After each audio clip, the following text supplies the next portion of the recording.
I'm Kalada Apiafi, the chairman of Wider Perspectives. We're a case study of successful succession planning in 2019, successfully handed over to the new management team, was promoted, so to say, to the position of chairman. Okay, the first one was in 2013, so that's about 12 years ago. But again, we've not had them successively, 1 or 2 years. In some cases, because of elections, that we didn't. So, first of all, like I said, SME development started as a passion. In the 1980s, I read a book called SME Development Policies and Programs, written by the International Labour Organization, and edited by some consultants that have been very active in this. One of the key interesting things I discovered was that SME development was actually a deliberate thing in a lot of countries. They weren't just developing on their own, and there were policies and programs to support that development. A few years later, I got involved, doing feasibility studies for SMEs and all that, but we got involved into in the public sector space, policy space. For example, doing the micro and small enterprise sector study for the Niger Delta Regional Development Master Plan and the blueprint for one local government, one product, amongst others. We also did model business profiles for Medan and United Nations Development Program, UNDP, so somewhere along the line, we bid for and successfully were selected to do the BDS MSME program, the World Bank and the Nigerian Investment Council. We were assigned to Abia State, and in the course of that, we discovered that there was a very vibrant SME sector in Abia State. So many associations, people bustling with energy, enthusiasm, and I must say, honest entrepreneurs. One interesting thing we discovered also was that SMEs had moved beyond that stage. I'm not saying 100%, but they had moved beyond that stage of people coming to say that when you give SMEs money, you can marry more wives. They had moved from that. And so when we finished that program, this was started that program about 2008, thereabout. We said, what next? We thoroughly enjoyed ourselves. Colleagues, Kachi and Late Hope. We really thoroughly enjoyed ourselves and had some sense of fulfillment. We said that this shouldn't be the end of our involvement in SME development, and we shouldn't wait for projects either given to us by government or private sector organizations. So we decided to initiate our own event. That's how we started our SME conferences. The first one, of course, naturally in Aba, since that was a terrain we're very familiar with. We held in 2000 at the Aba Sports Club. Yeah, it has evolved very well.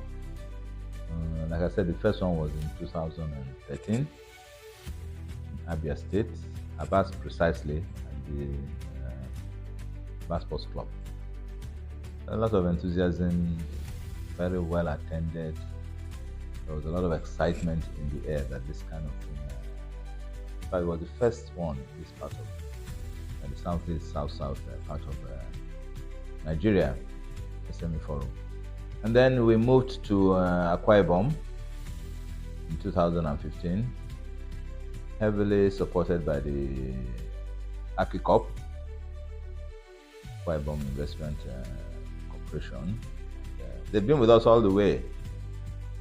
And 2016, we invested in River State, worked with the Ministry of Commerce and the Port Harcourt Chamber of Commerce. We've called it different names depending on the environment. Abia, we call it the Abia SME Forum. In Akwa Ibom, we called it Akwa Ibom SME Roundtable. And in River State, we call it Business Linkages Forum. Because by then we had gotten involved with PINT Business Linkages Program. We tied it into that. PINT has been with us all the way. And then in 2018, we landed in Yenegua, Business Linkages Forum Yenegua. We received a lot of support from Bayelsa Investment Promotion Agency, Yenegua Chamber of Commerce, through their DG, Formate. So it's been an exciting journey. We've created a lot of awareness and interest. It's an event that people actually look forward to. And because we discover that there's a lot going on, and we're glad we have created that awareness of SMEs and the need for them to be encouraged a lot more, because SMEs are the backbone of the economy. Median statistics, they provide about 90% of the jobs. They contribute a substantial part of the GDP. So there's no gainsaying that the vision has evolved. Now,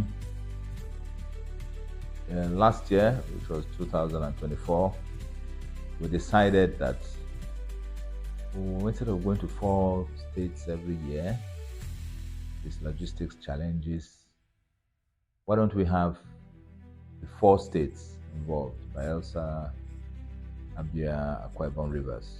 Why don't we bring them together in a particular state every year? And we did it last year.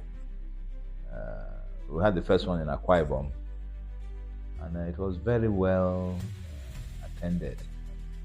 So, conference is tourism. So at least we are contributing to conference tourism in Nigeria.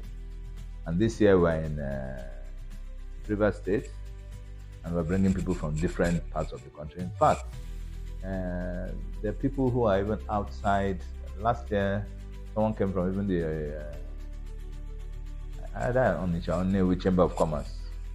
So, by consolidating, we're actually bringing people beyond our initial 4 states, which was, like I said, because of logistics and all that, going around 4 states in a year is not that easy for private sector driven event. Yes. Well, for one, I intend to look for more partners on this journey. Intend to create more awareness.